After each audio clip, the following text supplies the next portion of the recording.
Creating a portfolio which allows your retirement to be funded by the dividends that you have is one amazing thing which people can do.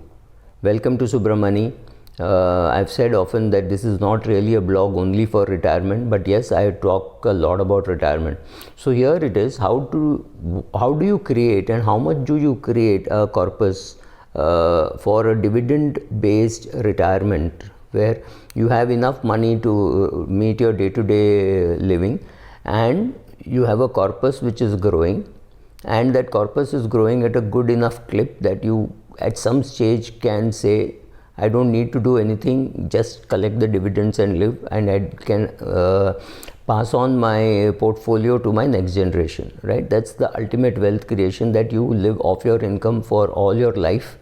So I did not set out with any such target, but when it happened, I realized that I could live off my dividend and I did not have to work for a living. The fact is, I had to take this decision about 20 years ago, and I'm very happy I took that decision. And after that, the market went through a boom, which meant my equity portfolio went up and my dividends also went up. My dividends have gone up much more than what I thought, but that is fairly obvious. It's because my dividends got reinvested. So here are some of the steps which you could take, and I'm not getting into why dividend investing. I think enough has been said about why dividend investing. So let us look at some decent target. If you're in your 30s or 40s, our target to achieve for this would be, I'm not talking about any other goals or anything, would be to target a $1 million retirement corpus, which means about 7 to 8 crores. Let's say 7.5 crores. I do not know today's rate of exchange, but I'm assuming it is 7.5 crores. What 7.5 crores does is it puts a 2% dividend yield. I'm just assuming a 2% number, which gives you about 15 lakhs a year on as dividends, which I'm presuming is enough for your day-to-day expenses, and it will have enough cushion in it for inflation, also assuming that the dividends don't go up year on year. Let's say the dividend goes up at a 7% clip every year, and inflation in the country is 7%, bingo, you got it perfect, because the dividend will keep pace with your requirement of your expenses. So you don't have to worry. In case you have to worry, you can dip a little into your portfolio, because your portfolio is also appreciated.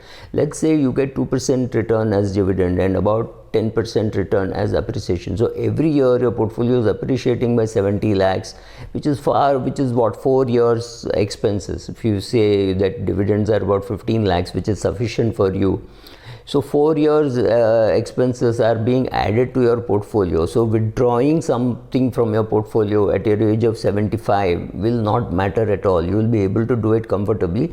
I'm assuming for a minute you have no other goals and liabilities. You don't have a daughter's marriage or buying a bigger house or anything on your agenda. So which means your only goal is retirement, and that's going fine.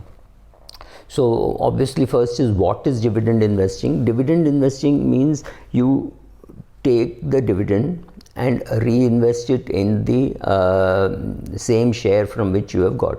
Now suppose I've got Cholamandalam, Coromandel Fertilizer, Coromandel International, HDFC Limited and HDFC Bank as my portfolio. Just 4 shares in my portfolio. I'm not talking about anything else.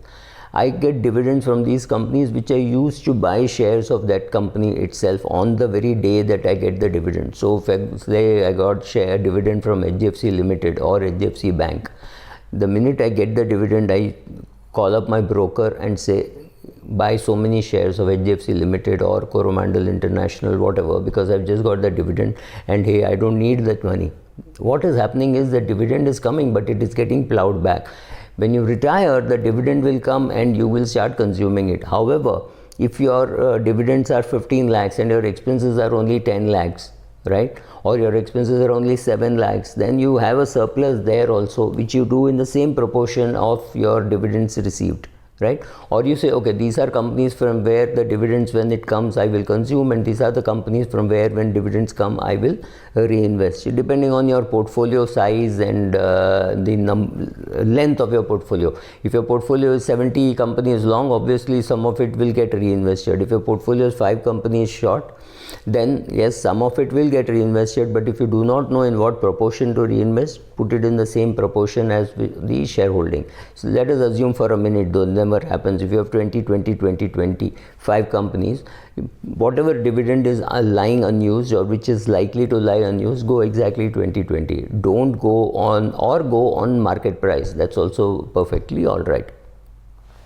So the advantage is, should you do it through an equity scheme or through direct equity?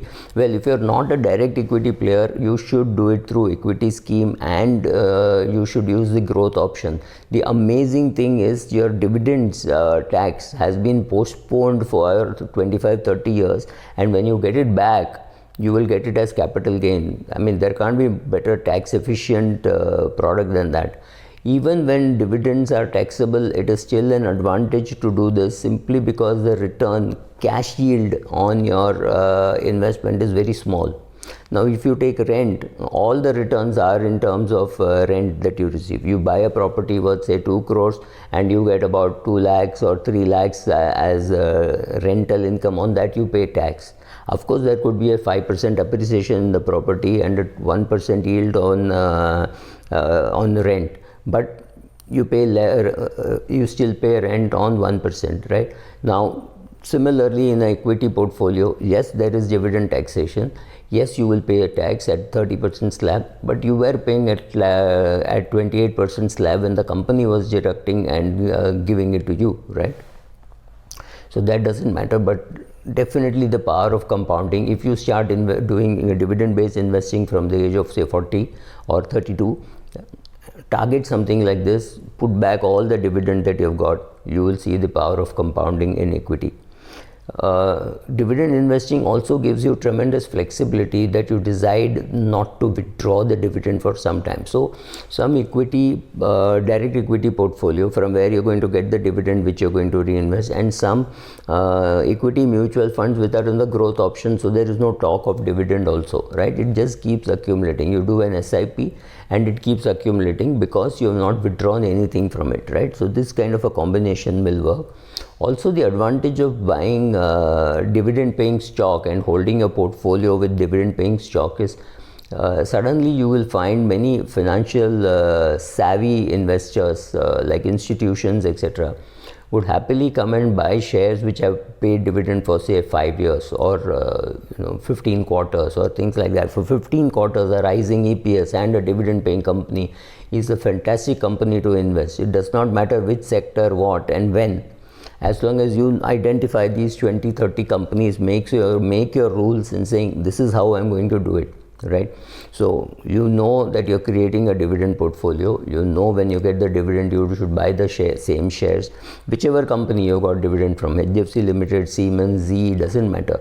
When you receive the dividend, you earmark and say, okay, this amount of money, which is 1,32,000 rupees, is meant for buying shares of Z, or buying shares of HDFC, or buying shares of whatever there in your portfolio, right? So that is how you create, and you keep doing this for 10, 15, 20 years. So at one stage you will realize that you can live off your portfolio and you don't need to do anything else, right? And this was created by you over a long period of time. How to buy, which share to buy, that's beyond me. I'm not getting into that. There are enough websites and blogs who are teaching you how to buy equity shares.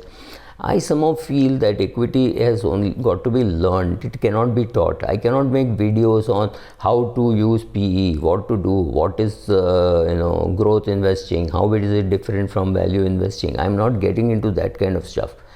I'm doing these videos, you like it, you watch it, I would be very happy if you share it with more people, because this country needs financial literacy. I have no product to sell except these books of mine, which may or may not be available on Amazon now because of lockdown. Other than that, no, I have nothing else to sell.